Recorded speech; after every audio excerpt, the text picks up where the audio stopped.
নমস্কাৰ বন্ধু বান্ধৱীসকল, তোমালোক সকলোকে অন্য এটা লাইভ ক্লাছলৈ স্বাগতম জনাইছো। তোমালোক সকলোকে আমাৰ এই লাইভ ক্লাছটো জইন কৰাৰ কাৰণে আন্তৰিক ধন্যবাদ জ্ঞাপন কৰিছো। আৰু টোটেল আমাৰ ষ্টুডেণ্ট হৈছে এতিয়া এপ্ৰক্সিমেটলি 1000 হ'ব হ'ল আৰু গুগল মিট আৰু আমাৰ ডিস্কৰ্ডৰ চাৰ্ভাৰটো লগাই পিনে। তো 1000 ষ্টুডেণ্টছ, তো it's not a little amount. So' thank you so' much for joining. আৰু যিসকলে ইউটিউবত চাই আছা তেওঁলোককো কৈছো, তোমালোকে যদি এনেকৈ আমাৰ লগত লাইভ পঢ়িব বিচৰা তেনেহ'লে ডেছক্ৰিপশ্যন চেক কৰিবা, তাতে এটা নাম্বাৰ দিয়া আছে, নাম্বাৰটো তোমালোকে ফোন কৰিব পাৰা। নতুবা আমাৰ হোৱাটছএপ গ্ৰুপৰ লিংকো দিয়া আছে, তাতে গৈ জইন কৰি ল'ব পাৰিবা। অলৰাইট, তো আজিৰ এই ক্লাছটোত আমি আলোচনা কৰিম তোমালোকৰ HSLC 2024ৰ বাবে তোমালোকৰ যি ছ'চিয়েল চায়েন্স ছাবজেক্ট, সেই ছ'চিয়েল চায়েন্স ছাবজেক্টৰ পৰা তোমালোকৰ কেনেকুৱা ধৰণৰ প্ৰশ্ন পৰীক্ষাত আহিব, কেনেকুৱা ধৰণৰ MCQ আহিব, MCQ বিলাক ক'ৰ পৰা আহিব, তো এভৰিথিং তোমালোকে আজিৰ এই ক্লাছটোত পাবা। ইয়াৰ লগতে তোমালোকৰ যিবিলাক হিউজ কনচেপ্ট আছে, লাইক তোমালোকৰ হিষ্ট্ৰী হওক, জিঅ'গ্ৰাফী হওক, পলিটিকেলৰ হওক, তোমালোকৰ ইকনমিক্সৰ হওক, তো গোটেইখিনি ডাউটছ আজি আমি এটা ক্লাছতে কমপ্লিট কৰিম। হয়তো ক্লাছটো 1 আৱাৰ পাৰ হৈ যাব পাৰে, 1.5 আৱাৰ বা 2 আৱাৰ হ'ব পাৰে। বাট তোমালোকে যদি HSLCৰ কাৰণে প্ৰিপেৰেশ্যন চলাই আছে, দেন মাষ্ট বি তোমালোকে ক্লাছটো শেষলৈকে ৱাটচ কৰিবা। তোমালোকৰ কাৰণে বেনিফিট হ'ব একচুৱেলি। তোমালোকে য'ত ত'ত সময় নষ্ট কৰাতকৈ এনেকুৱা ধৰণৰ যদি ক্লাছবিলাক চাই যদি সময়টো খটোৱা, দেন তোমালোকৰ লাইফত এটা ভাল ইম্পেক্ট পৰিব। মই এইটো কথা কোৱা নাই যে তোমালোকে অকল আমাৰ চেনেলৰ ভিডিঅ' নতুবা অকল এডুকেশ্যনেল ভিডিঅ' চোৱা, তুমি বেলেগো চোৱা, এণ্টাৰটেইনমেণ্টো তোমাক লাগিব। কিন্তু তুমি যে সেই 5 মিনিট সময় এটা বেলেগৰ এটা ক্লাছ নতুবা বেলেগৰ এটা কিবা ভিডিঅ' চাই পিনে, ফকতীয়া ভিডিঅ' এটা চাই যে ৱেষ্ট কৰিলা টাইমটো 5 মিনিট সময়, সেইটোতো তুমি আল্টিমেটলি ঘূৰাই পাবা নেকি? নোপোৱা। হয়, তুমি কিবা এটা আজি পইচা তোমাৰ 100 টকা হেৰাই গৈছে, তুমি নেক্সট ডে তুমি আকৌ সেইটো ইনকাম কৰি ল'ব পাৰিবা। আজিকালি সন্মানো মানুহে কিনি ল'ব পাৰে, কিন্তু তোমালোকৰ জীৱনৰ পৰা যদি সময়টো গুচি যায়, সেই সময়টো তুমি ক'ৰ পৰা বাই কৰিব নোৱাৰা, ক'ৰ পৰা কিনিব নোৱাৰা। গতিকে মেইনলি তোমালোকে ক'ত সময়টো ৱেষ্ট কৰিছা, ক'ত সময়টো ইনভেষ্ট কৰিছা, সেইটোত অকণমান মানে ইম্পৰ্টেঞ্চ দিবা। ইয়াৰ লগতে তোমালোকৰ আজিৰ এই ক্লাছটোত আমি চেষ্টা কৰিম যিমানখিনি সম্ভৱ হয় আমি পঢ়িবৰ কাৰণে। তো ষ্টাৰ্টিং কৰিছো আমি আমাৰ ক্লাছটো বংগভংগ আৰু স্বদেশী আন্দোলনৰ পৰা। এতিয়া বংগভংগ আৰু স্বদেশী আন্দোলন, তোমালোকৰ এই যিটো চেপ্টাৰ, এই চেপ্টাৰটো হৈছে তোমালোকৰ ছচিয়েল চায়েন্সৰ ইতিহাসৰ ফাৰ্ষ্ট চেপ্টাৰ। এতিয়া বংগভংগ স্বদেশী আন্দোলন, এই লেচনটোৰ পৰা তোমালোকৰ কেনেকুৱা ধৰণৰ কুৱেশ্যনছ নতুবা কেনেকুৱা ধৰণৰ MCQ এক্সামত হোৱাৰ সম্ভাৱনা আছে তোমালোকে জানানে বাৰু? তো ষ্টাৰ্টিঙতে তোমালোকে মন কৰিবা, বংগভংগ আৰু স্বদেশী আন্দোলনৰ 1 নম্বৰ কুৱেশ্যনটো হৈছে বংগ বিভাজন কোনগৰাকী ভাইচৰৰ শাসন কালত সংঘটিত হৈছিল? ইয়াত এটা মন কৰিবা, তোমালোকৰ ইয়াতে বহুতে হয়তো ভাবি পোৱা নাই যে কেনেকুৱা ধৰণৰ ইয়াত MCQ উদয় হ'ব। তোমালোকৰ পৰীক্ষাত আহিব যে বংগ বিভাজন কোনগৰাকী ভাইচৰৰ কালত সংঘটিত হৈছিল, অব্লিক থাকিব, 4টা অপশ্যন থাকিব। লৰ্ড নেথানিয়েল কাৰ্জন, নতুবা লৰ্ড বেলেগ কিবা ব্ৰিটিছ বিষয়া এজনৰ নাম থাকিব পাৰে, নহয় জানো? এটা বহুতৰে কুৱেশ্যন আহি থাকে, দাদা এইটো MCQ আমি কেনেকে মনত ৰখাম? কেনেকে মনত ৰখাবা? তোমালোকে যদি এই কুৱেশ্যনটোৰ আনচাৰটো বুজি পাই যোৱা, আল্টিমেটলিটো মনত থাকিয়ে গ'ল। এক্সট্ৰাকে জানো তোমালোকৰ কিবা দৰকাৰ আছে বেলেগ এটা MCQ বুলি মুখস্থ কৰিবৰ কাৰণে? দৰকাৰ নাই।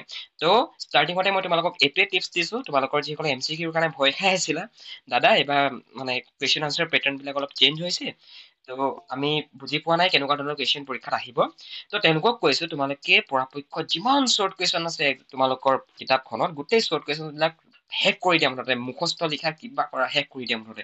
আৰু আমাৰ একাডেমীত যিসকলে প্ৰাইভেটলি পঢ়ি আছা তেওঁলোকক উদ্দেশ্যি কৈছো, তোমালোকেতো লেটাৰ মাৰ্কছটোতো তোমালোকে আনিব লাগিব। অ'কে, আমি মানে যিমান পাৰো চেষ্টাটো অলৰেডি কৰিছো, তোমালোকে কিন্তু নিজৰ ফালৰ পৰা চেষ্টা কৰিব লাগিব, বুজিলা? তো ষ্টাৰ্টিঙতে তোমালোকক এইটোৱে মই তোমালোকক ছাজেশ্যন দিছো, তোমালোকে শ্বৰ্ট কুৱেশ্যনছ বিলাক কমপ্লিট ক্লিয়াৰ কৰা, তাৰ পৰা তোমালোকৰ MCQৰ খিনি অট'মেটিকলি ক্লিয়াৰ হৈ যাব। অলৰাইট, 1905 খ্ৰীষ্টাব্দৰ কোন তাৰিখে বংগ বিভাজন কাৰ্যকৰী কৰা হৈছিল? উত্তৰটো হৈছে 1905 খ্ৰীষ্টাব্দৰ 16 অক্টোবৰ তাৰিখে বংগ বিভাজন কাৰ্যকৰী কৰা হৈছিল। নেক্সট কুৱেশ্যনটো হৈছে, বিদেশী পণ্য বৰ্জনৰ প্ৰস্তাৱ কোনখন সভাত গ্ৰহণ কৰা হৈছিল?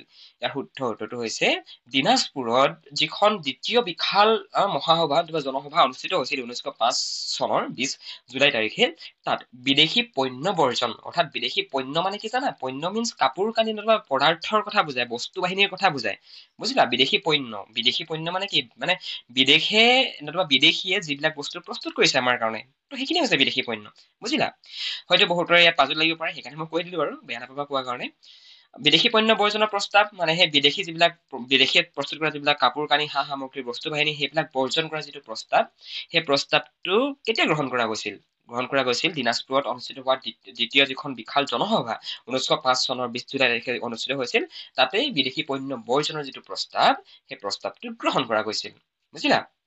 স্বদেশী আন্দোলনৰ সময়ছোৱাত যুগান্তৰ নামৰ সংবাদ পত্ৰখন কোনে সম্পাদনা কৰিছিল ইয়াৰ শুদ্ধ উত্তৰটো হৈছে ভূপেন্দ্ৰনাথ দত্তই 1906 চনত এইটো এতিয়া ব্ৰেকেট ক্লজ কৰি দিয়া আছে 1906 বুলি জাষ্ট তোমালোকে যাতে বুজি পাই যোৱা নহয় জানো সেইটো কাৰণে তোমালোকৰ কাৰণে এইটো ইয়াত বহুৱা গৈছে ইয়াতে যদি এমচিকিউ উদয় হয় যে বিদেশী স্বদেশী আন্দোলনৰ সময়ছোৱাত যুগান্তৰ সংবাদ পত্ৰখন কোনে সম্পাদনা কৰিছিল চাৰিটা প্ৰশ্ন অকল নেক্সট কুৱেশ্যনটো ডিছকাশ্যন নকৰাৰ আগতে তুমি যদি মেট্ৰিক পৰীক্ষাৰ কাৰণে প্ৰিপেৰেশ্যন চলাই আছা আৰু যদি তুমি ইংৰাজী বিষয়টোত এতিয়াও দুৰ্বল হৈ আছা তেনেহ'লে আমাৰ থ্ৰুৱেদি তোমালোকে পঢ়িব পাৰা আমি তোমালোকক মেট্ৰিক পৰীক্ষাত ইংৰাজী বিষয়টোত কেনেকুৱা তোমালোকৰ কুৱেশ্যন আহিব তোমালোকে কোনখিনি গ্ৰামাৰ চাই যাব লাগিব তোমালোকে কুৱেশ্যন আনচাৰ পেটাৰ্ণবিলাক কেনেকৈ লিখিব লাগিব সকলোখিনি কথা আমি আমাৰ পাৰ্চনেল অনলাইন কোচিঙত আমি শিকাওঁ গতিকে তুমি যদি মেট্ৰিকৰ এজন কেণ্ডিডেট হয় আৰু যদি তুমি ইংৰাজী বিষয়টোত এতিয়াও ক্লিয়াৰ হোৱা নাই তেনেহ'লে তোমালোকে আমাৰ থ্ৰুৱেদি যদি বিচাৰা পঢ়িব পাৰা বন্ধু বান্ধৱীসকল আমাৰ একাডেমীৰ এডমিশ্যন ফিজ হৈছে অনলি 499 ৰুপিজ য'ত তোমালোকৰ গ্ৰামাৰ তোমালোকৰ টেক্সট বুক আৰু তোমালোকৰ যিখন সৰু ছাপ্লিমেণ্টাৰী ৰিডাৰ আছে গোটেইকেইখন পঢ়োৱা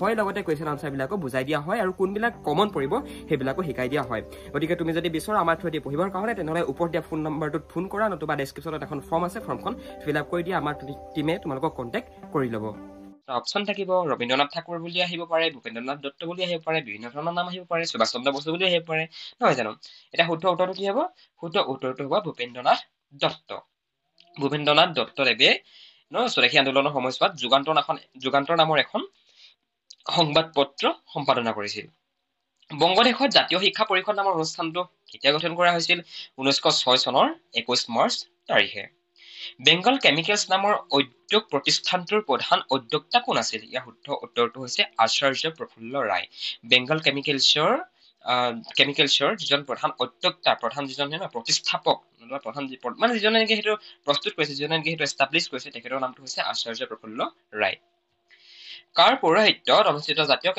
কংগ্ৰেছৰ অধিৱেশনে ভাৰতীয়ৰ বাবে স্বৰাজ বিচাৰি প্ৰস্তাৱ গ্ৰহণ কৰিছিল শুদ্ধ উত্তৰটো হৈছে দাদাভাই নৌৰজিৰ পৌৰোহিত্যত বন্দিনী ভাৰতৰ ৰচক কোন অম্বিকাগিৰি ৰায়চৌধুৰী বংগদেশৰ একত্ৰীকৰণ কেতিয়া কৰা হৈছিল 1911 খ্ৰীষ্টাব্দৰ 22 ডিচেম্বৰ তাৰিখে অকে তো এইখিনি তোমালোকৰ শ্বৰ্ট কুৱেশ্যনছ 9 শ্বৰ্ট কুৱেশ্যনছ আছে ইয়াতে এই 9 শ্বৰ্ট কুৱেশ্যন মানে 9টা শ্বৰ্ট কুৱেশ্যনৰ ভিতৰতে ইয়াতে তোমালোকৰ এমচিকিউ 101% এটা নহয় এটা আহিবই তোমালোকে এৰি নিদিবা সেইকাৰণে এটাতো আহিবই পৰীক্ষাত চিয়ৰ 100% গতিকে সেইটো তোমালোকে কি লিখিব লাগিব কি কৰিব লাগিব সম্পূৰ্ণ চাই লোৱা ইয়াতে অকে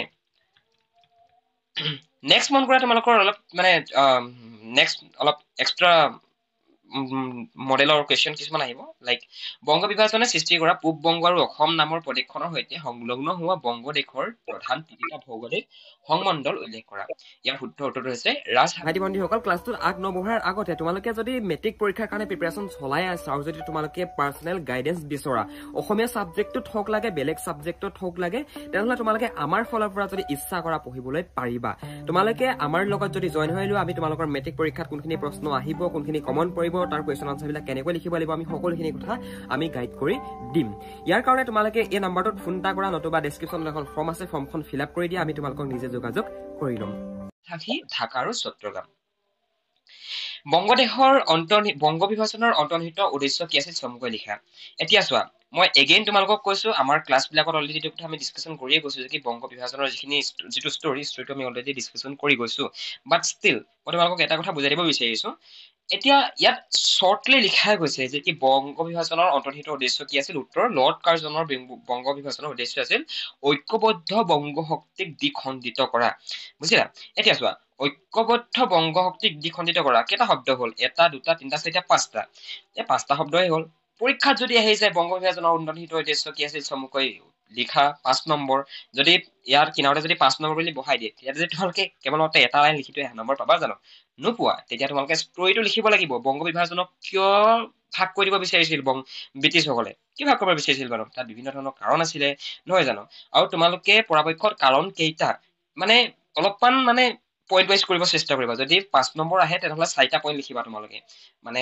4টা পইণ্ট 5টা পইণ্ট লিখিলেতো ভালেই হয় সেনেকুৱা ধৰণে লিখিবা যদি পেৰেগ্ৰাফ ৱাইজ লিখিব যোৱা বহুত ষ্টুডেণ্টক মই এনেকুৱা দেখোঁ সিহঁতে পেৰেগ্ৰাফ ৱাইজ লিখিব যায় কিন্তু সিহঁতৰ মানে কি হয় গৈ মানে কানেকশ্যনটো সিহঁতে বিল্ড কৰিব নোৱাৰে যে আৰম্ভণি কৰে শদিয়াৰ পৰা কিন্তু শদিয়াৰ পৰা ধুবুৰীলৈ যাব খুজিছে শদিয়াৰ পৰা শিৱসাগৰত আহি পিনে ৰখি যায় বস্তুটো বুজিলা নাই গতিকে তোমালোকে সদায় পইণ্ট কৰিবা পইণ্ট কৰি কৰি যিবিলাক ষ্টুডেণ্টে লিখে ন মই তোমালোকক ব্লাইণ্ডলি ক'ব মই হাতত গ্ৰাইণ্ডলি দি ক'ব পাৰিম তোমালোকৰ যিসকল ষ্টুডেণ্টে পইণ্ট কৰি কৰি লিখিবা মানে 1 2 3 4 যে বংগ বিভাজনৰ অন্তৰ্নিহিত উদ্দেশ্য আছিল ক আমুক উদ্দেশ্য খ আমুক গ আমুক এনেকে যদি লিখা ন নম্বৰ পোৱাৰ চান্সটো বেছি বাঢ়ি যায় বুজিলা ওকে নেক্সটটো মন কৰা নেক্সটটো হৈছে যে কি বংগ বিভাজন বিৰোধী আন্দোলনে স্বদেশী আন্দোলনৰ নাম কিয় পাইছিল চমুকৈ লিখা বংগ বিভাজন বিৰোধী আন্দোলনে স্বদেশী আন্দোলনৰ নাম কিয় পাইছিল বংগ বিভাজনক পৰিণতি হিচাপে বিদেশী বস্তু বৰ্জন আৰু স্বদেশী বস্তু গ্ৰহণ সিদ্ধান্ত জনসভাত অনুমোদিত কৰা হোৱাৰ পিছৰ পৰা এই আন্দোলনে স্বদেশী আন্দোলন নামেৰে জনাজাত হৈছিল তো বংগ বিভাজন বিৰোধী আন্দোলন এই আন্দোলনটো যেতিয়া ষ্টাৰ্ট হৈছিল সেই আন্দোলনত কি ডিচিশ্যন লোৱা গৈছিল জানানে বাৰু সেই আন্দোলনত মানুহ এইটো কথা মানে আমাৰ ভাৰতবাসী এইটো আলোচনা কৰি এইটো সিদ্ধান্তত উপনীত হৈছিল যে কি বিদেশী বস্তু বৰ্জন বিদেশৰ বিদেশীয়ে প্ৰস্তুত কৰা যিবিলাক বস্তু সেইবিলাক বৰ্জন কৰা বিদেশী পণ্য বৰ্জন অৰ্থাৎ বিদেশী বস্তু বৰ্জন কৰা আৰু স্বদেশী বস্তু গ্ৰহণ কৰা একদম চিম্পল মানে তোমালোকে বুজি পাইছে নে নাই তোমালোকে যিসকলে বুজি পাইছে হেণ্ডটো ৰেজ কৰি দিয়া ডিছকৰ্ডত লিখাচোন বাৰু বুজি পাইছে নে বাৰু কথাটো কি কথা কোৱা গৈছে ইয়াত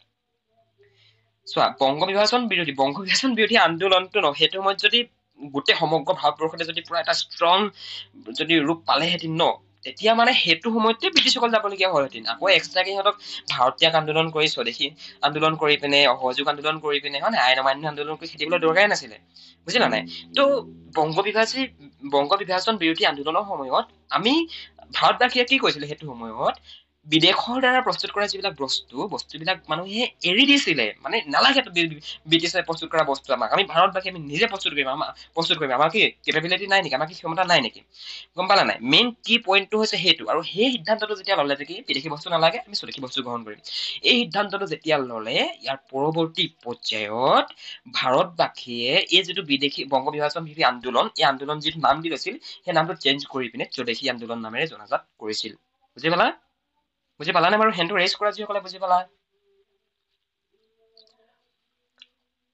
অকে নিশ্চয় বুজি পাবাই আৰু স্বদেশী আন্দোলনে জাতীয় শিক্ষালৈ আগবঢ়োৱা বৰঙণিৰ বিষয়ে অভিভাৱকসকল আপোনাৰ ল'ৰাজন অথবা ছোৱালীগৰাকী ইংৰাজী ছাবজেক্টটোত দুৰ্বল নেকি আপোনাৰ ল'ৰাজন অথবা ছোৱালীগৰাকীয়ে ইংৰাজী ছাবজেক্টটো বুজি নাপায় নেকি পঢ়িব নোৱাৰে নেকি যদি ভাবিছে যে আপোনাৰ ষ্টুডেণ্টজন আপোনাৰ ল'ৰাজন অথবা ছোৱালীগৰাকী ইংৰাজী ছাবজেক্টটো দুৰ্বল আৰু আপুনি যদি আমাৰ থ্ৰুৱেদি আমাৰ আলোচনা একাডেমীত যদি আপুনি আপোনাৰ ল'ৰাজন অথবা ছোৱালীগৰাকীক এডমিশ্যন দিয়াই পঢ়াব বিচাৰে তেনেহ'লে আপোনালোকে এই নাম্বাৰটোত আমালৈ এটা ফোন কৰিব পাৰে নতুবা ডেছক্ৰিপশ্যনত এখন ফৰ্ম আছে ফৰ্মখন ফিল আপ কৰি দিব আমি আপোনালোকক নিজে যোগাযোগ কৰি ল'ম আমি আমাৰ একাডেমীত আপোনাৰ ল'ৰাজন আৰু আপোনাৰ ছোৱালীগৰাকীক আমি সম্পূৰ্ণ ইংৰাজী বিষয়টো শিকাই দিম পৰীক্ষাত কোনবিলাক প্ৰশ্ন আহিব ইংৰাজী বিষয়টো আমি কেনেকৈ পঢ়িলে আমাৰ মনত থাকিব আমি সকলোখিনি কথা তেওঁলোকক আমাৰ অনলাইন পৰ্টেলত আমি গাইড কৰি দিওঁ গতিকে আপুনি যদি এই সন্দৰ্ভত সবিশেষ জানিব বিচাৰিছে তেনেহ'লে আপুনি এই ফোন নাম্বাৰটোত এটা ফোন কৰক আমাৰ টীমে আপোনালোকক সম্পূৰ্ণ গাইড কৰি দিব আপোনালোকে এডমিশ্যন কেনেকৈ কৰিব লাগিব কেনেকৈ পঢ়িব লাগিব কেনেকৈ ক্লাছ কৰিব লাগিব সকলোখিনি কথা আমাৰ টীমে আপোনালোকক গাইড কৰি দিব আপোনালোকে এই ফোন নাম্বাৰটোত এটা ফোন মাৰিলে হৈ যাব আলোচনা কৰে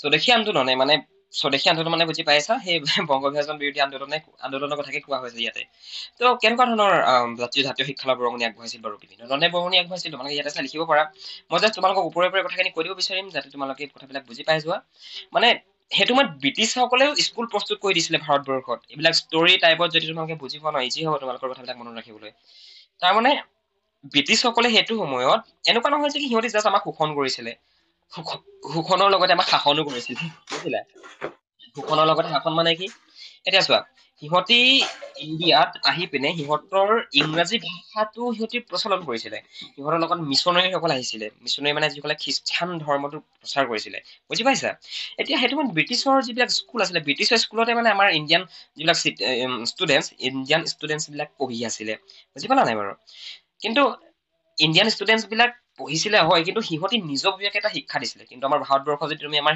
ইতিহাস চোৱা আমাৰ যদি অতীতটো চোৱা নালন্দা বিশ্ববিদ্যালয় তক্ষশিলা বিশ্ববিদ্যালয় হয় নাই এই যিবিলাক ডাঙৰ বিশ্ববিদ্যালয়ৰ গুণিটো কৰ ইণ্ডিয়া হয় বুজি পাইছা নাই তো সেইটো কথা মানে আমাৰ ভাৰতবৰ্ষৰ যি জাতীয় শিক্ষা সেই জাতীয় শিক্ষাৰ ক্ষেত্ৰত সেইটো সময়ত ব্ৰিটিছে যিবিলাক স্কুল প্ৰস্তুত কৰিছিলে সেইবিলাকক মানে ইণ্ডিয়ানে কৈছিলে নালাগে তহঁতৰ স্কুল আমি নিজৰ স্কুল প্ৰস্তুত কৰিম আমি আমাৰ ষ্টুডেণ্টক আমাৰ নিজৰভাৱে আমি শিক্ষা দিম বুজি পালা তো মেইন কি পইণ্টটো হৈছে এইটো বুজিলা অকে বাকী তোমালোকে কোনখন কেতিয়া কোন চনত কি জাতীয় বিশ্ববিদ্যালয় বা বিভিন্ন ধৰণৰ স্কুল কলেজ প্ৰতিষ্ঠা কৰা গৈছিল ইয়াতে লিখিছা লিখা আছে আৰু এই দেখতে ক্লাছটো আগ নবঢ়াৰ আগতে তোমালোকৰ যিসকল ষ্টুডেণ্টছে ক্লাছটো লেটকে চাই আছা তেওঁলোকক উদ্দেশ্যি গৈছে তোমালোকে যদি এনেকুৱা ধৰণে পঢ়িব বিচৰা তোমালোকে ডেছক্ৰিপশ্যন চেক কৰিবা তাতে এটা ফোন নম্বৰ দিয়া গৈছে সেই ফোন নম্বৰটোত আমালৈ মেছেজ কৰা হোৱাটছএপত নতুবা এখন এপ্লিকেশ্যন দিয়া গৈছে এপ্লিকেশ্যনখন ফিল আপ কৰি পিনে আমালৈ তোমালোকে যোগাযোগ কৰি দিয়া আজিৰ পৰা এবছৰ পাছতো যদি ভিডিঅ'টো চাই আছা কোনো কথা নাই তোমালোকে তাতে যোগাযোগ কৰা আমাৰ লগত আমাৰ ফালৰ পৰা তোমালোকে তেতিয়া এনেকুৱা ধৰণে লাইভ কৰিবলৈ সক্ষম হ'বা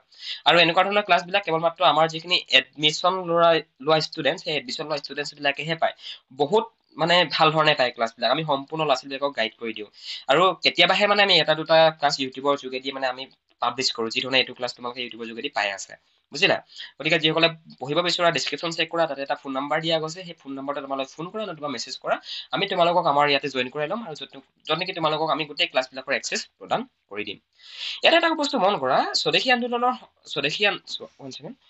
আন্দোলনৰ সময়খিনি সৰ্বমুঠ ৬২খন মাধ্যমিক আৰু ৩০০০খন প্ৰাথমিক জাতীয় বিদ্যালয় গঢ়ি উঠিছিল এই পৰিমাণটো পৰীক্ষাত প্ৰায় আহি থাকে যে কি স্বদেশী আন্দোলনৰ সময়ত ভাৰতবৰ্ষত কিমানখন মাধ্যমিক বিদ্যালয় আৰু কিমানখন প্ৰাথমিক জাতীয় বিদ্যালয় গঢ়ি উঠিছিল লিখা যদি আহি যায় কি লিখিবা লিখিবতো পাৰিব লাগিব নহয় জানো তো ইয়াৰ পৰিমাণটো চাই লোৱা ৬২খন আছিল মাধ্যমিক বিদ্যালয় আৰু ৩০০০খন আছিল প্ৰাথমিক জাতীয় বিদ্যালয় বুজিলা অকে নেক্সট কুৱেশ্যনটো মন কৰা নেক্সট কুৱেশ্যনটো হৈছে স্বদেশী আন্দোলনৰ সময়ছোৱাত বংগদেশত জাতীয় শিল্প কেনেধৰণে বিকাশ হৈছিল স্বদেশী আন্দোলন নাই কি এগেইন তোমালোকক যদি মই একেটা কুৱেশ্যনে সুধো what is the meaning of what is the behind the story of স্বদেশী আন্দোলন এইটো হৈছে তোমালোকৰ বংগ বিভাজন বিৰোধী আন্দোলন আৰু বংগ বিভাজন বিৰোধী আন্দোলনে কিয় স্বদেশী আন্দোলনৰ নাম পাইছে অলৰেডি মই তোমালোকক কৈ আহিছো নহয় জানো এতিয়া চোৱা এই বংগ বিভাজন বিৰোধী আন্দোলনৰ সময়ত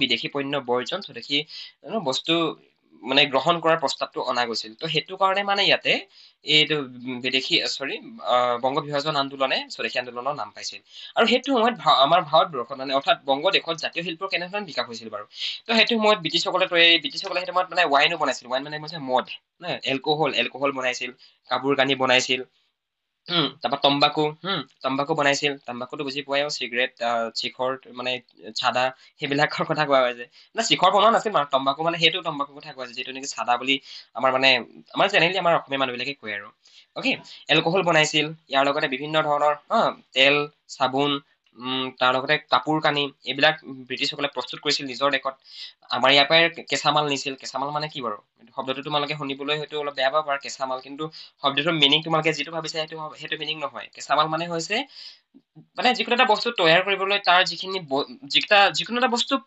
পূৰ্ণাংগ অৱস্থা দিবৰ কাৰণে লাইক চোলাটো তুমি যিটো এটা চোলা পিন্ধি আছা যিটো পেণ্ট পিন্ধি আছা সেই চোলাটো বা পেণ্টটো বনাবৰ কাৰণে কিহৰ দৰকাৰ হৈছে সূতাৰ দৰকাৰ হৈছে সূতা ক'ৰ পৰা ওলাই কপাহৰ পৰা ওলাই নহয় জানো এতিয়া কপাহ হৈছে কাপোৰ প্ৰস্তুত কৰাৰ ক্ষেত্ৰত প্ৰয়োজন হোৱা কেঁচামাল বুজিলা আৰু কি উদাহৰণ দিম আৰু তো ইয়াত আনচাৰটো মন কৰা তো সেইটো সময়ত আমাৰ ভাৰতবৰ্ষত বিভিন্ন ধৰণৰ সূতা কটা কল ক্ষুদ্ৰ আৰু মজলীয়া তাঁতশালৰ প্ৰতিষ্ঠা হৈছিল তাৰপৰা সৰিয়হৰ তেল চাবোন চেনি জুইচিলা বিস্কুট আদিৰ কাৰখানা গঢ় লৈ উঠিছিল মানে সেইটো সময়ত লাহে লাহে মহাত্মা গান্ধীৰ পৰা আৰম্ভ কৰি যিসকল জ্যেষ্ঠ ব্যক্তি আছিল যিসকল নেকি অলপ বুদ্ধিজীৱী লোক আছিল তেওঁলোকে যেতিয়া এইটো কথা বুজি পাইছিল যে কি ব্ৰিটিছসকলে আমাক কেনেধৰণে আমাক শোষণ কৰি আছে বুজিলেনে বাৰু তো তেতিয়া মানে বুজি পালে যে কি আমাৰ নিজৰ দেশৰ পৰা বস্তুখিনি নি আমাৰ নিজৰ দেশত আমাৰ ইয়াৰ পৰাই কেঁচামাল নি আমাকে বিক্ৰী কৰিছে 90% মুনাফা লৈ পিনে গতিকে আমি যদি নিজৰ দেশত এইবিলাক বস্তু প্ৰস্তুত কৰোঁ আল্টিমেটলি লাভটো আমাৰে হ'ব ন তো সেইটো মানে মেইন কি পইণ্টটো আৰু এখন দেশ কেতিয়া ধনী হয় জানা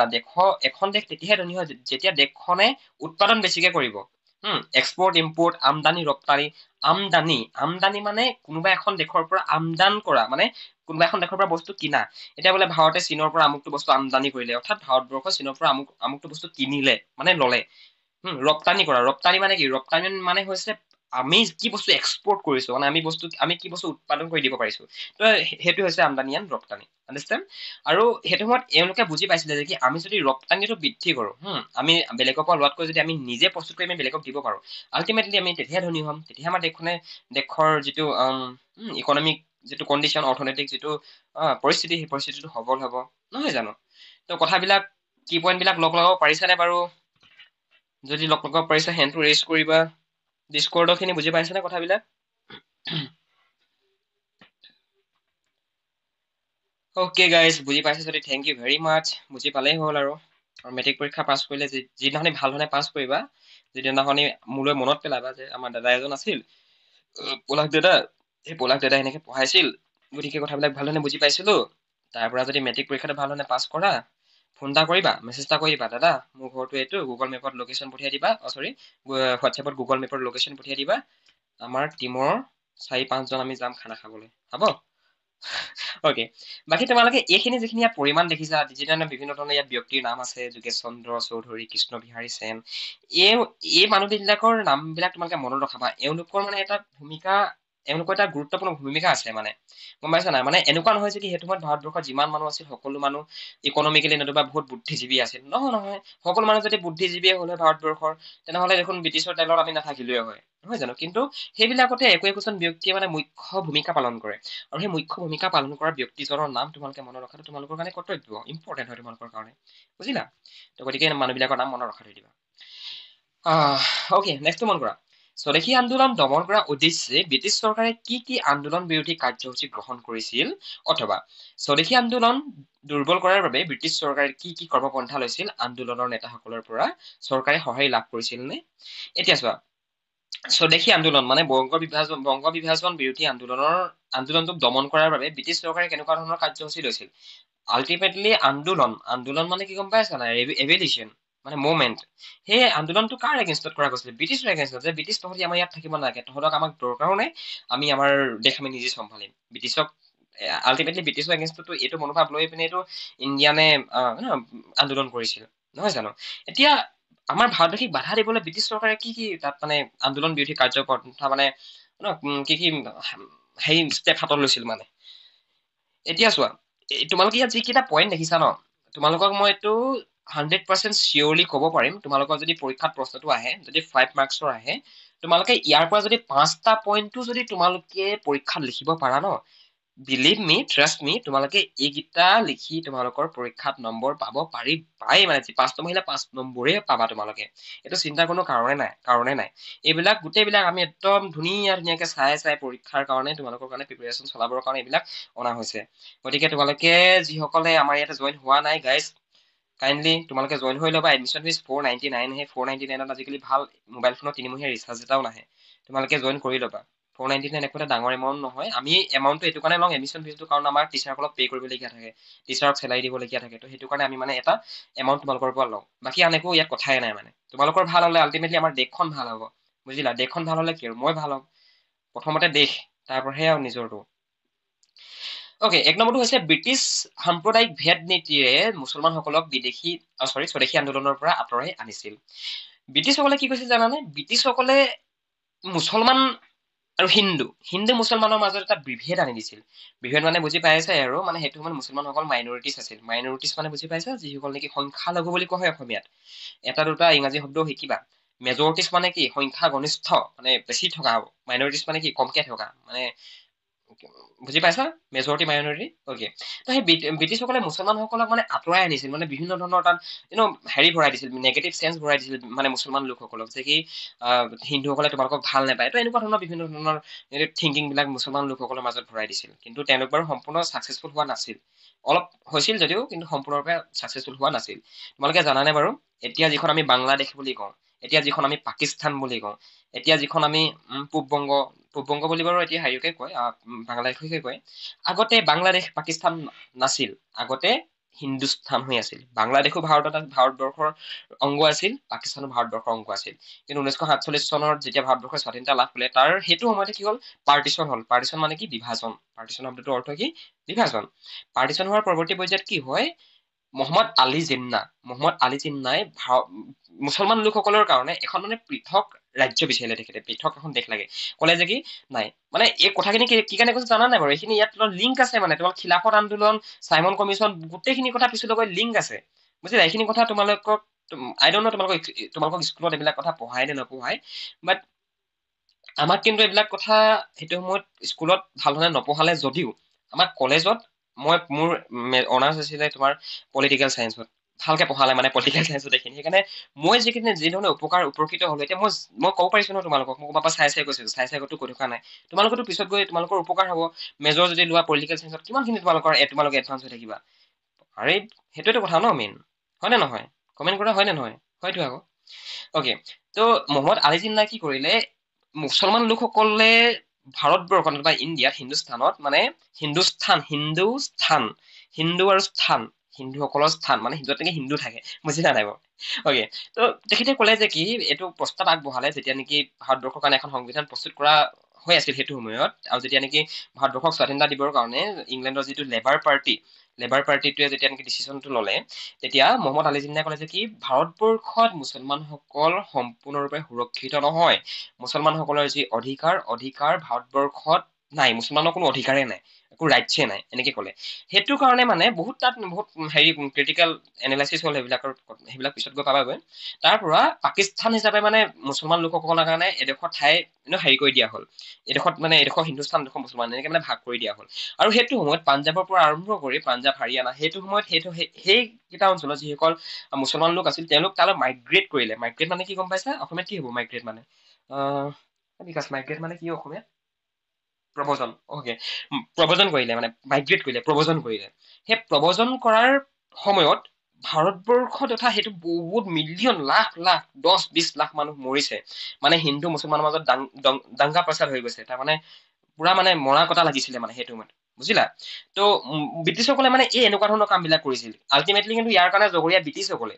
তোমাৰ মানুহে বিলিভ কৰে, কিছুমানে মানে কিছুমানে নামানে, কিন্তু এইটো মানুহৰ নিজৰ মানে প্ৰত্যেকৰে নিজৰ পাৰ্চনেল এইটো পইণ্ট অফ ভিউ। মোৰ পাৰ্চনেল পইণ্ট অফ ভিউ এইটোৱে যে ইয়াৰ কাৰণে সম্পূৰ্ণৰূপে দায়ী ব্ৰিটিছসকলে, মানে সম্পূৰ্ণৰূপে নহয়, মানে পাৰ্চেন্টেজ ৱাইজত যদি আমি উলিয়াব যাওঁ তেনেহ'লে 50% ব্ৰিটিছসকলে দায়ী হয়। সিহঁতৰ দৰকাৰ নাছিলে নহয় যে মুছলমান হিন্দু মুছলমান এইবিলাকক বিভাজন কৰিবৰ কাৰণে, মানে সিহঁতি ডাইৰেক্টলি কৰা নাছিলে, কিন্তু ইনডাইৰেক্টলি কিন্তু আল্টিমেটলি পইণ্টটো সেইটোৱে আছিলে, বুজিলা নাই বাৰু?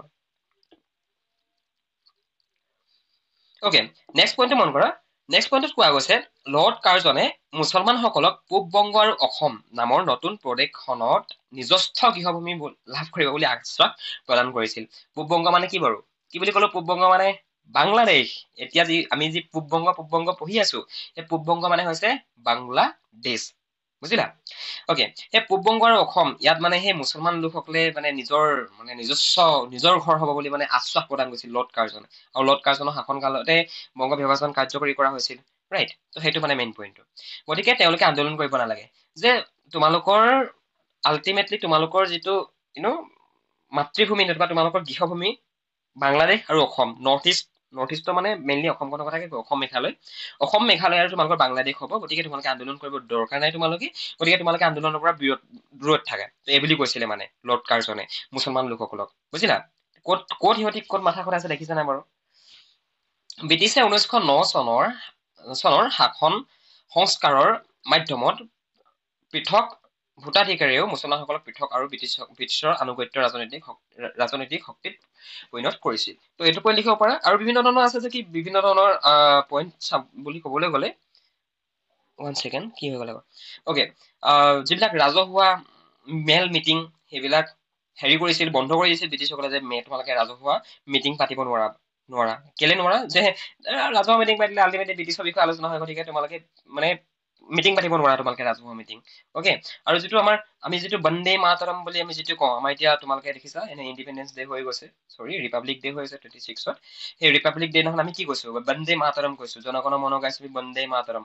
বন্দে মাতৰম যিটো ধ্বনি, সেই ধ্বনিটো দিয়া নিষিদ্ধ কৰি দিছিল সেই সময়ত, 19th চেঞ্চুৰীত, সেইটো সময়ত ব্ৰিটিছসকলে। অকে, এইটো চোৱা, নেক্সট পইণ্টটো হৈছে যে ছাত্ৰ ছাত্ৰীসকলক আন্দোলনৰ পৰা আঁতৰাই নিয়াৰ বাবে শাস্তিমূলক অধিসূচনা জাৰি কৰিছিল। আৰু সেইটো সময়ত যিসকল ষ্টুডেণ্টছে পঢ়ি আছিল ব্ৰিটিছৰ স্কুলতে হওক লাগে, ব্ৰিটিছৰ ইউনিভাৰ্চিটিতে হওক লাগে, মানে আৰু কি বুলি ক'ম এতিয়া, মানে ব্ৰিটিছৰ অধীনত যিসকল পঢ়ি আছিল নতুবা যিসকল ষ্টুডেণ্ট আছিল সেইটো সময়ত, আৰু মেইনলি তোমালোকে এতিয়া চোৱা, আছু ছাত্ৰ সন্থাৰ কথা কৈছো, অল আছাম ষ্টুডেণ্ট ইউনিয়ন, আছু হওক, আটাছু হওক, তাত কোন বেছিকে থাকে? ষ্টুডেণ্ট বেছিকে থাকে। সেইটো এই অতীতৰ পৰা এনেকুৱাই হৈ আছে। গম পোৱা নাই, যিবিলাক এনেকুৱা ধৰণৰ যিবিলাক সংগঠন থাকে, সংগঠন বিলাকত যিবিলাক বুঢ়া মানুহ নতুবা যিবিলাক মানে প্ৰাপ্তবয়স্ক ব্যক্তি তেওঁলোকতকৈ ষ্টুডেণ্ট বেছিকে থাকে। গতিকে সেই ষ্টুডেণ্ট বিলাকক কি কৈছিল ব্ৰিটিছে, মানে সেই আন্দোলনত যাতে সিহঁতি হেৰি কৰিব নোৱাৰে, যোগ দিব নোৱাৰে, আন্দোলনটোত যাতে আন্দোলনটোৰ পৰা সিহঁতি যাতে আঁতৰি থাকক। তো সেইটো কাৰণে সিহঁতি কি কৰিছিল, অধিসূচনা সিহঁতি জাৰি কৰিছিল। অধিসূচনা মানে গম পাইছা, বিভিন্ন ধৰণৰ মানে শাস্তিমূলক ব্যৱস্থা গ্ৰহণ কৰিছিল যে তোমালোকে যদি আন্দোলন কৰিব যোৱা আমাৰ এগেইনষ্টত, ব্ৰিটিছৰ এগেইনষ্টত, আমাৰ এগেইনষ্টত যদি তোমালোকে আন্দোলন কৰিব যোৱা, তেনেহলে আমি কি কৰিম, তোমালোকক আমি টাৰ্মিনেট কৰি দিম, আমাৰ কলেজৰ পৰা, আমাৰ ইউনিভাৰ্চিটিৰ পৰা তোমাক উলিয়াই দিম, টাৰ্মিনেট কৰি দিম, পঠিয়াই দিম, পঢ়িব নোপোৱা আৰু। তো এনেকুৱা ধৰণৰ বিভিন্ন ধৰণৰ মানে শাস্তিমূলক ব্যৱস্থা গ্ৰহণ কৰিছিল তেওঁলোকে, ব্ৰিটিছসকলে। ৰাজহুৱা সভা সমিতি বেআইনী বুলি ঘোষণা কৰিছিল। চিম্পল পইণ্ট হয়। ইয়াৰ লগতে আৰু এটা কি পইণ্ট মন কৰা, বংগদেশৰ পৰা প্ৰকাশিত যুগান্তৰ, বন্দে মাতৰম, সন্ধ্যা আদি ভালেমান বাতৰি কাকতৰ ওপৰত নিষেধাজ্ঞা জাপি দিছিল। মানে সেইটো সময়ত বংগদেশ এটা মানে কি পইণ্ট আছিল, বংগদেশ কি পইণ্ট মানে বুজি পাইছানে? বংগদেশ সেইটো মানে এটা মানে একদম মিড পইণ্ট আছিল গোটেই ইণ্ডিয়াৰ কাৰণে। এতিয়া যদি তোমালোকে কালকাতা কেতিয়াবা যোৱা, আৰে বাবা বাংলাদেশ বেংগলোৰ হওক লাগে, মুম্বাই হওক লাগে, এতিয়াহে সেইবিলাক ডাঙৰ ডাঙৰ চিটি হৈছে, কিন্তু আগতে কি আছিল জানা, আগতে কলকাতা আছিলে। কলকাতাত গোটেই ইণ্ডিয়াৰ ট্ৰেড হৈছিলে, কলকাতাত ট্ৰেড শব্দটোৰ দ্বাৰা ইয়াত ব্যৱসায় বাণিজ্যৰ কথা কোৱা গৈছে, বুজিলা? তো এই যিবিলাক বাতৰি কাকত, এইবিলাক মানে প্ৰায়বিলাক বংগদেশৰ পৰা সেইটো সময়ত মানে প্ৰকাশিত কৰা গৈছিল, মানে পাব্লিছ কৰা গৈছিল। আৰু সেইটো সময়ত দুখনমান খুবেই জনপ্ৰিয় বাতৰি কাকত, যি ধৰণে যুগান্তৰ, বন্দে মাতৰম, সন্ধ্যা, এই বাতৰি কাকত বিলাক মানে ছপাৰ ক্ষেত্ৰত নিষেধাজ্ঞা জাপি দিছিল। নিষেধাজ্ঞা কিয় জাপি দিছিল? যাতে আন্দোলনৰ খবৰ যাতে ভাৰতবৰ্ষৰ ইমূৰৰ পৰা সিমূৰলৈ নাপায়গৈ। আৰু সেইটো সময়ত থৰি না মোবাইল ফোন আছিলে, থৰি না ইউটিউব ইনষ্টাগ্ৰাম আছিলে যে আজি মই আহিলো আমুকত গৈছো বুলি ভিডিঅ' এটা বনাই দিলে তোমাৰ হৈ গ'ল, সেনেকুৱাতো নাছিলে সেইটো সময়ত। মেইনলি সেইটো সময়ত আৰু কমিউনিকেশ্যনৰ যিটো মূল চাবিকাঠি সেইটো কি আছিলে? বাতৰি কাকত আছিলে, নিউজ পেপাৰ আছিলে, ৰাইট? তো সেইবিলাক সিহঁতি বন্ধ কৰাই দিছিলে, বুজিলা? অকে গাইজ, তোমালোকে পইণ্ট বিলাক যদি এনেকে মনত ৰখাই যোৱা, মই যি ধৰণে তোমালোকক কৈ গৈ আছো, এই ধৰণে যদি মনত ৰাখি যোৱা, তোমালোকৰ কোনোৱেই পৰীক্ষাৰ কাৰণে পাহৰি নোযোৱা 100% এইটো কথা চিয়ৰ। কিন্তু তোমালোকে পইণ্ট বিলাক মনত ৰাখিব চেষ্টা কৰিব লাগিব। মনত ৰাখিব যদি তোমালোকে চেষ্টা নকৰা, তেনেহলে তোমালোকে আকৌ এবাৰ পাহৰি থাকিবা। ভইচটো ক্লিয়াৰলি গৈ আছে নে বাৰু? তোমালোকে হেণ্ডটো ৰেইজ কৰি দিয়া যদি ভইচটো ক্লিয়াৰলি তোমালোকে শুনি পাই আছা। মানে বতৰটো যিহেতু ডাৱৰীয়া, অলপমান ইণ্টাৰনেটৰ ইছ্যু আহি যায় কেতিয়াবা। ভালনে শুনা পাই আছা ভইচটো? লিখি দিয়া যিসকল শুনা পাইছা। পাইছো, থেংক ইউ। পাইছা যদি ভাল কথা। পাইছা? অকে, পাইছো। স্বদেশী আন্দোলনৰ তিনিটা ফলাফল উল্লেখ কৰা। স্বদেশী আন্দোলনৰ তিনিটা ফলাফল, যে স্বদেশী আন্দোলনৰ ফলত কি হৈছিল। 1 নম্বৰ পইণ্টটোৱে হৈছে স্বদেশী আন্দোলনৰ জোৱাৰে সাহিত্যৰ সৃষ্টিত বিশেষ অৰিহণা আগবঢ়াইছিল। স্বদেশী আন্দোলনৰ সময়ত সাহিত্যৰ সৃষ্টিৰ ক্ষেত্ৰত বিশেষ অৰিহণা আগবঢ়াইছিল। এতিয়া সাহিত্যৰ সৃষ্টিৰ ক্ষেত্ৰত বিশেষ অৰিহণা মানে কি বুজিলা? চোৱা, সেইটো সময়ত স্বদেশ প্ৰেম নতুবা ব্ৰিটিছসকলৰ এগেইনষ্টত নতুবা স্বদেশ প্ৰেম, এই দুটা বস্তু দেখাবলৈ মানুহে কি কৰিছিল জানা? কবিতা ৰচনা কৰিছিল, নাটক লিখিছিল, গল্প লিখিছিল, মানে বিভিন্ন ধৰণৰ নভেল লিখিছিল। তো এইবিলাক মানে সেইটো সময়তে সৃষ্টি হৈছিল, বুজিলা? গীত মানে গান, নাটক, প্ৰবন্ধ মানে এছে কথা কোৱা হৈছিল, বিভিন্ন ধৰণৰ আলোচনী প্ৰকাশ পাইছিল। তো সেইটো মানে কি পইণ্টটো, বুজিলা? বাকী বিভিন্ন ধৰণৰ কল কাৰখানা স্থাপন হৈছিল সেইটো সময়ত, স্বদেশী আন্দোলনৰ সময়ত। যিহেতু বিদেশী পণ্য বৰ্জনৰ প্ৰস্তাৱ স্বদেশী আন্দোলনৰ সময়তে অনা গৈছিল। গতিকে আল্টিমেটলিটো আমি বিদেশী বস্তু বৰ্জন কৰিব হলে নিজৰ দেশতো কিবা এটা উদ্যোগ প্ৰতিষ্ঠান লগাব লাগিব ন? বুজিলা কিমান ইজি হয় পইণ্ট বিলাক? অকে, নেক্সটটো মন কৰা। স্বদেশী আন্দোলনৰ পটভূমিত বংগ জাতীয় বিদ্যালয় নামৰ জাতীয় শিক্ষা অনুষ্ঠানটো গঢ়ি উঠিছিল। আৰু স্বদেশী আন্দোলনৰ সময়ত মুঠ 62খন মাধ্যমিক আৰু 3000খন প্ৰাথমিক জাতীয় বিদ্যালয় গঢ়ি উঠিছিল। আৰু এইকেইটাই হৈছে তোমালোকৰ স্বদেশী আন্দোলনৰ ফলাফল। তিনিটা সুধিছে আৰু পৰীক্ষা মানে হেৰিয়ত, আমি সেইকাৰণে তিনিটাই লিখিছো।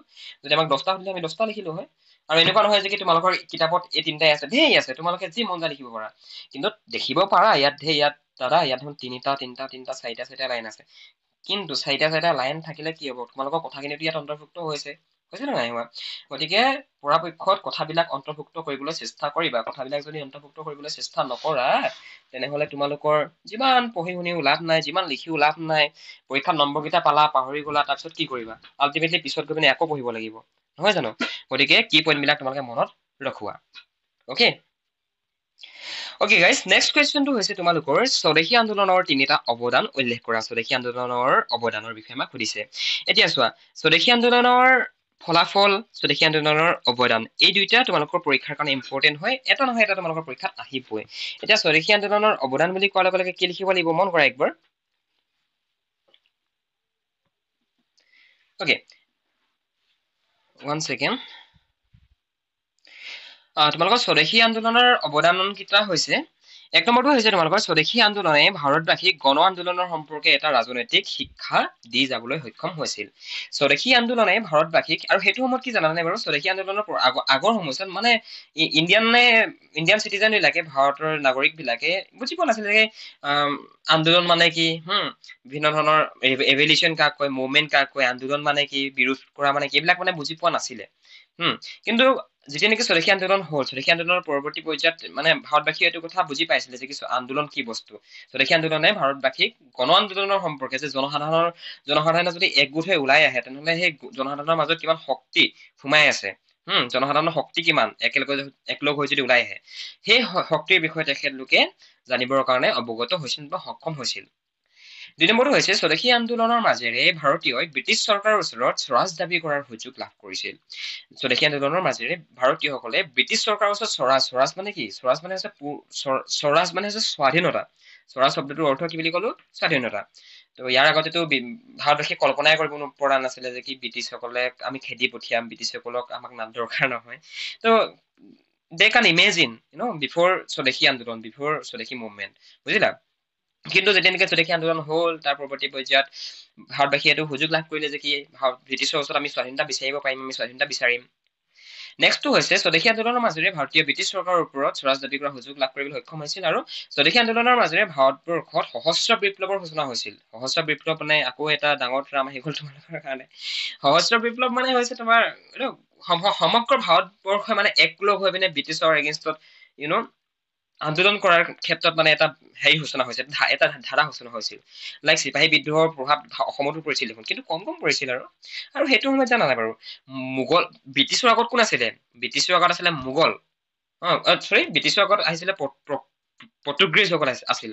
পৰ্তুগীজৰ আগত আছিল মোগল, মানে মোগল আৰু পৰ্তুগীজ লগতে আছিল বুলি তোমালোকে ক'ব পাৰা। অকে, এতিয়া মোগলসকলে সেইটো সময়ত কিন্তু সমগ্ৰ ভাৰতবৰ্ষতে ৰাজ কৰি থকা নাছিলে, কিন্তু গম পাইছা নাই? ব্ৰিটিছৰ এণ্টাৰ অসমত কেতিয়া হ'ল? আফটাৰ ইয়াণ্ডাবু সন্ধি, নহয় জানো? সেই আমাৰ অসমৰ জানাই তোমালোকে, সেই বদনে মান আনিলে, মান অনাৰ পিছত আমাৰ অসমৰ ৰজাবিলাক, অসমৰ জনসাধাৰণে মানৰ অত্যাচাৰ সহ্য কৰিব নোৱাৰিলে। তাৰপিছত আমাৰ অসমৰ দুজনমান ডিপ্ল'মেটে, কূটনীতিবিদে গৈ পিনে ব্ৰিটিছ চৰকাৰক হেল্প বিচাৰিলে যে কি ব্ৰিটিছ দাদাসকল, আমাৰ এতিয়া মানুহসকলে এনেকুৱা অশান্তি কৰি আছে, গতিকে মানুহসকলক তোমালোকে আমাৰ পৰা খেদাই দিয়া, আমাক হেল্প কৰা। মানুহসকলক খেদাবৰ কাৰণে অসমৰ পৰা মানুহসকলক ম্যানমাৰৰ পৰা আহিছিলে দেই, এইটো মনত ৰাখি দিবা। মানুহসকলক আমি খেদিব লাগে, গতিকে আমাক হেল্প কৰা। তেতিয়া ব্ৰিটিছসকল আহিলে অসমত আহি পিনে ব্ৰিটিছ আৰু মানুহৰ মাজত তয়াময়া যুদ্ধ হ'ল। যুদ্ধ হোৱাৰ পিছত ইয়াণ্ডাবু সন্ধি চুক্তি হ'ল, চুক্তি কৰা গ'ল। আৰু সেই ইয়াণ্ডাবু সন্ধিৰ পাছতহে মানে অসমত ব্ৰিটিছৰ মানে প্ৰভাৱ পৰিছে লাহেকে, বুজিলা। তো সহস্ৰ বিপ্লৱৰ কথাটো ক'বলৈ গ'লে এনেকুৱাই হয়, মানে সমগ্ৰ ভাৰতবৰ্ষতে মানে ভাৰতবৰ্ষৰ জনসাধাৰণে যাতে এটা সুযোগ পায়, সেই সুযোগটো স্বদেশী আন্দোলনৰ পৰৱৰ্তী পৰ্যায়ৰ পৰা ষ্টাৰ্ট হৈছিল। অকে, বাকী তোমালোকৰ চমুটোকা লিখা ইয়াত এতিয়া তোমালোকে নিজে চেল্ফ ষ্টাডি কৰিব লাগিব। এনেকুৱা নহয় যে কি কবিগুৰু ৰবীন্দ্ৰনাথ ঠাকুৰৰ বিষয়ে মই তোমাক এনে মানে মুখস্থ কৰাই দিম, সেইটো তোমালোকৰ নিজৰ ওপৰত ডিপেণ্ড কৰে। কবিগুৰু ৰবীন্দ্ৰনাথ ঠাকুৰ, তাৰপৰা ভগিনী নিবেদিতা, নবাব ছলিমুল্লাহ, অম্বিকাগিৰি ৰায়চৌধুৰী, এইকেইটা তোমালোকে চাবা। তো দেখিছা 35 মিনিটছৰ ভিতৰত তোমালোকৰ গোটেইখিনি আমি কমপ্লিট কৰি ললো। তোমালোকৰ যিমানকেইটা পৰা নাছিলা সিমানকেইটা তোমালোকৰ ক্লিয়াৰ হৈ গ'ল। আৰু বহুতে হয়তো ক'ব পাৰা, দাদা তুমি ইমান বাহিৰা কথা কৈ থাকা, বাহিৰা কথা নক'লে তোমালোকৰ ছচিয়েল চায়েন্স ছাবজেক্টটো কি তোমালোকে কি মুখস্থ কৰি পৰীক্ষা লিখিবলৈ যাবা নেকি? পাহৰি থাকিবা। তোমালোকে এতিয়া অনুভৱ নকৰা, বাট আল্টিমেটলি যেতিয়া তোমালোকৰ বয়স হৈ যাব, তেতিয়া অনুভৱ কৰিবা যে কি দাদাই ঠিকেই কৈছিলে, বুজিলা। বুজি নাপালে তোমালোকৰ মানে যিমান মুখস্থ কৰি পৰীক্ষাত 100ৰ ভিতৰত 100 পাই তোমালোকৰ একো লাভ নাই। অকে, তো আই থিংক তোমালোকে ক্লাছটোৰ পৰা অলপ হ'লেও উপকৃত হ'লা। এণ্ড যদি উপকৃত হ'লা বহুত ভাল কথা। বাকী যদি কিবা বুজি নোপোৱাকৈ থাকিলা আমাক সুধিবা, আমি তোমালোকক হেল্প কৰিম। আৰু তোমালোকে যদি আমাৰ পৰা এনেকুৱা ধৰণে পঢ়িব ইচ্ছা কৰা, তেনেহ'লে আমাক জনাবা, আমি তোমালোকক সম্পূৰ্ণৰূপে সহায় সহযোগিতা আগবঢ়াম। ফোন নাম্বাৰটো ডেছক্ৰিপশ্যনত দিয়া আছে, তাতে গৈ পিনে আমাক ফোন কৰা, মেছেজ কৰা, আমি তোমালোকক আমাৰ একাডেমিত জইন কৰাই ল'ম। নেক্সট ক্লাছত আমি